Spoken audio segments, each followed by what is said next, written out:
বরগুনা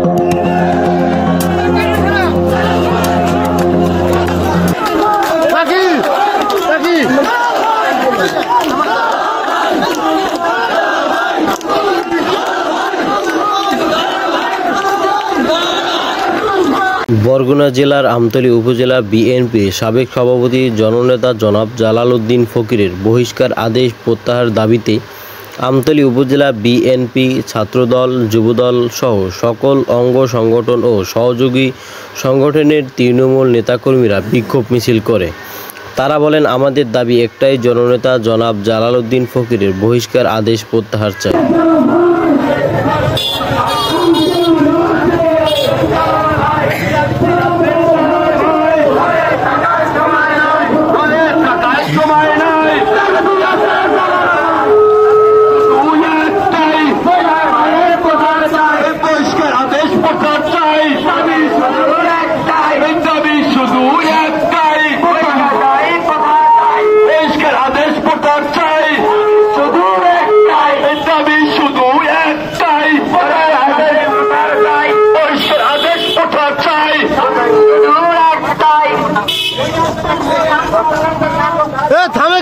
सामने लोग একটু আস্তে আস্তে আনেন, সামনে লোক একটু আস্তে আস্তে আনেন, সামনে লোক একটু আস্তে আনেন হচ্ছে এই আমতলী মাটি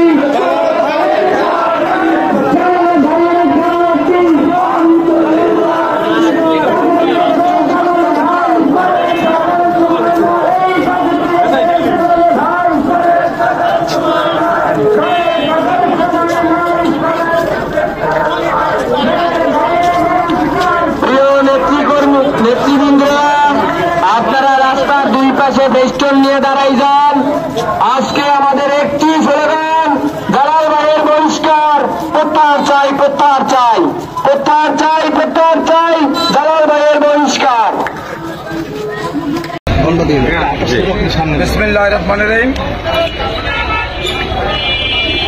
আজকে বাংলাদেশ জাতীয়তাবাদী দল আমতলী উপজেলা শাখার একটি কর্মী সভা অনুষ্ঠিত হচ্ছে। আমি আজকে থেকে প্রায় ৩৫ বছর আগ থেকে বাংলাদেশ জাতীয়তাবাদী ছাত্র দলের সভাপতি হই।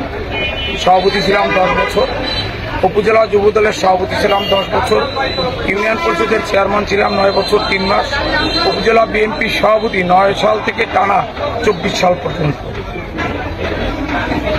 পৃথিবীতে সব জায়গায় কিছু বিশ্বাসঘাতক মির্জাপুর, তা আমরা বাংলাদেশ জাতীয় দল বিএনপিতে কিছু বিশ্বাসঘাতক মির্জাপুর এসেছে, যারা কোনোদিন ছাত্র দলের রাজনীতি করে নাই, যারা কোনোদিন যুব দলের রাজনীতি করে নাই, যার বাবা ছিল আওয়ামী লীগের সহসভাপতি, উপজেলা আওয়ামী লীগের সহসভাপতি, যার ভাই আওয়ামী লীগের সহসভাপতি মোতাহার মের্দা, যার ভাই নয়ন মের্দা শ্রমিক লীগের সভাপতি, যার ভাই ছিল ছাত্রলীগের উপজেলা শাখার সাধারণ সম্পাদক। সেই একটি পরিবার একেবারে সম্পূর্ণরূপে আওয়ামী লীগের পরিবার। মের্দা বংশের 100 জন লোকের মধ্যে 95 জন লোক দ্বারা আওয়ামী লীগ করে। সেই পরিবার থেকে একজন লোক তাকে সদস্য সচিব দায়িত্ব দিয়েছে, যে সদস্য সচিব করে আন্দোলন সংগ্রাম বুঝে না, আন্দোলন সংগ্রাম করতে জানে না। আমরা একটি মিটিং করেছিলাম জাতীয় নির্বাচনের আগে, যে নির্বাচনে আমরা কিভাবে ভোট কেন্দ্রে মানুষ আসতে না পারে সেজন্য আমরা কিছু কৌশল অবলম্বন করতে চেয়েছিলাম। সেখানে 1 ঘন্টা 10 মিনিটের কথা বলেছিলাম।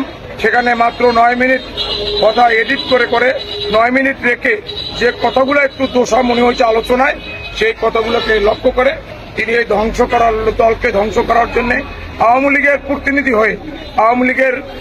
প্রতিনিধি হয়ে বিএনপি রাজনীতিকে দৃঢ়ভক্ত করার জন্য, মাঠ পর্যায়ের নেতা কর্মীদেরকে ধ্বংস করার জন্য তিনি এই কার্যকলাপ করেছেন, যার পরিপ্রেক্ষিতে আমাকে দল থেকে বহিষ্কার করা হয়েছে।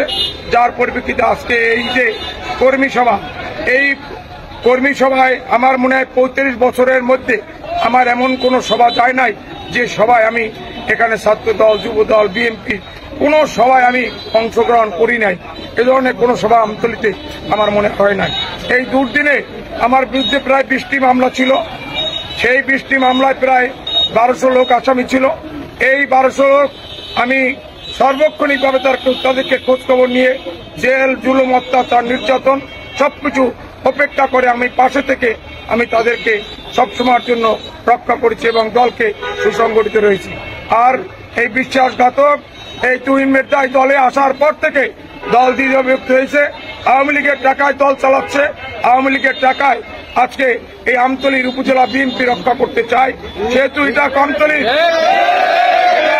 আমতলীর এই কর্মীরা, আমতলীর এই বিএনপির কর্মীরা, যুব দল এবং ছাত্র দলের নেতা কর্মীরা এটা কখনোই মেনে নেবে না।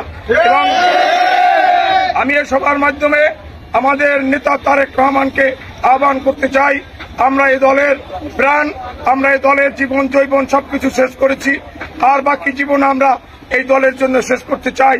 আপনি উপযুক্ত তদন্ত করে এই ঘটনায় কেন আমাকে বহিষ্কার করা হয়েছে, আমি সেখানে অপরাধী কিনা, আমার ইউনিয়ন বিএনপির 14 জন সভাপতি সেক্রেটারি সেখানে উপস্থিত ছিল, আমাকে বহিষ্কার করা হলে তাদেরকেও বহিষ্কার করা উচিত ছিল। কিন্তু সেটা না করে এই বিশ্বাসঘাতক মীর জবর এই দলের একটি আত্মঘাতী সিদ্ধান্ত নিয়ে